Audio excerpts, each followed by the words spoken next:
застапници во владата на Република Северна Македонија. Почитувам господин Бранко Азевски, председател на Стопанската комора на Република Македонија. Почитувани стопанствени, субвенциите кои почнаа да се сплатат во 2007 година не ви дадоа саканите ефекти.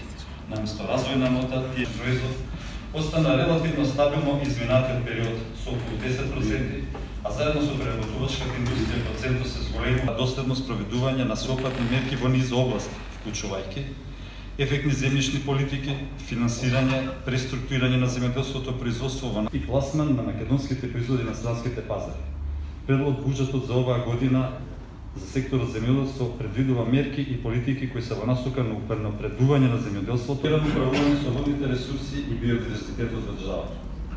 Се надевам дека денес на оваа средба капацитети за развој на земјоделството, инвестиции во системи за наводнување, во модерни мелиоративни системи на секаде за земјоделството преку директните плаќања од програмата за рурален развој и ИПАР програмата.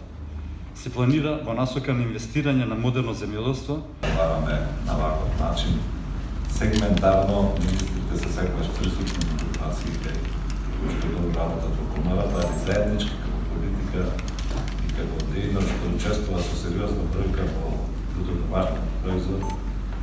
Не е досега